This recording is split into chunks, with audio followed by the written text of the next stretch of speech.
We're here. Did we miss anything? We would not presume to begin without you, Ida. Urianger has returned to the Waking Sands, but everyone else is now present.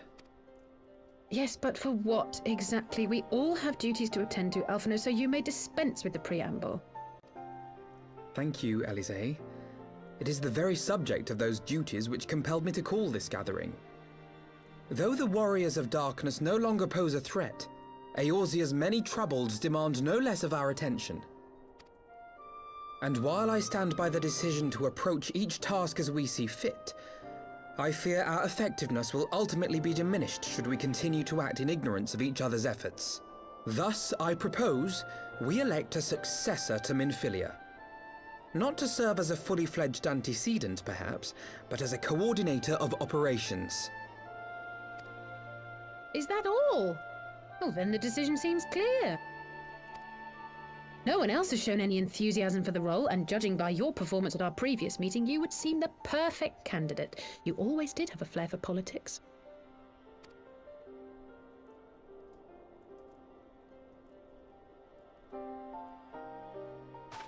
I did not mean to... That was not my intention. As my tenure as commander of the Crystal Braves comprehensively demonstrated, I lack the qualities required for such an office. I would much prefer to remain as I am now, a soldier in the field, so to speak. Should none of our number step forward, must we then constrain some unwilling candidate to take up the position? Well, based on merit alone, a certain adventurer would be my choice.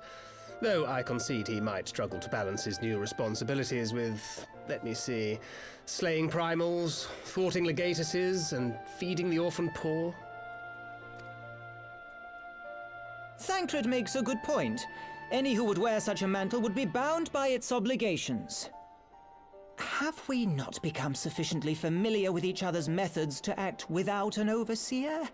At present, I see no cause to so willingly limit one of our number. Oh my goodness! Help! I need some help here!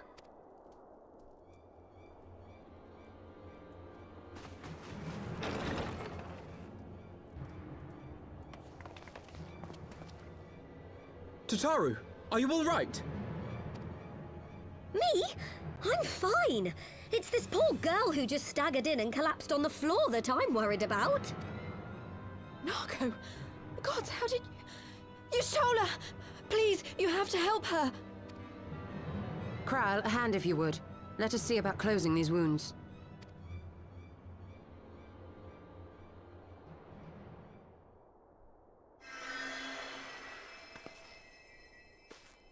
Now, we've staunched the bleeding, but it may be a while before you can move about again. Though having seen your wounds, I'm surprised you are still moving at all.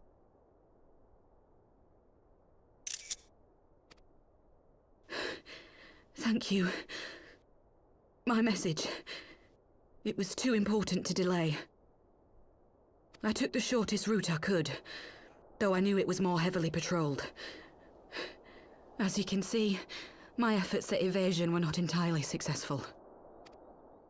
Honestly, you're too brave for your own good. What was so urgent that you needed to fight half the Empire to get here? You could have been killed! I'm sorry, Ida. I had good reason. But I imagine your friends are wondering who this bloody mess of a Mikote is. My name is Minago, and I belong to the Alamegan Resistance. I came to warn Ida and Papalimo about one of our leaders. A man who calls himself the Griffin. He's always been dangerous, but he's planning something new. Something reckless.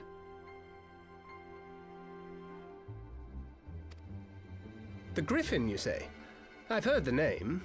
Rumor has it your man is eager to test his claws. Aye, and on no easy target. He means to assault Belsar's wall from the Alamegan side. But what does the Griffin possibly hope to gain from such an attack? From what I understand, he wants the fires of war to spread to Eorzea. And for that, he needs to control the border with Gridania.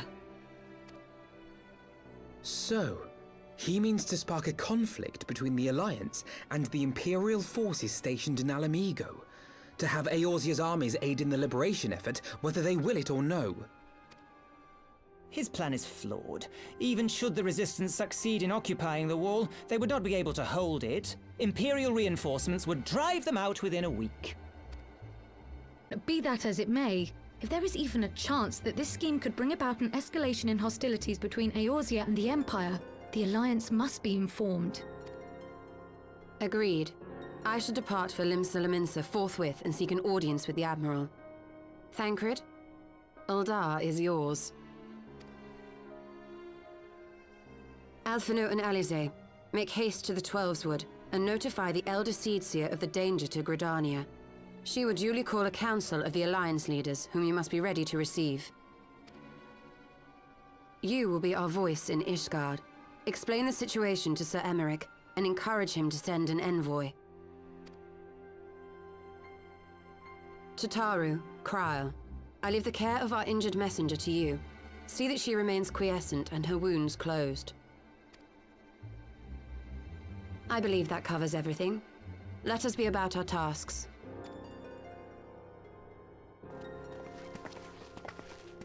I suspect the ill tidings from Abania will be held as a turning point. The beginning to a bloody end.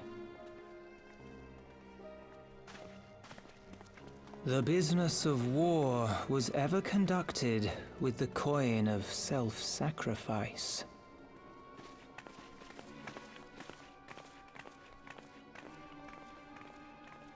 'Twas Master Louis Soir himself who taught us that such costs are not to be ignored or denied.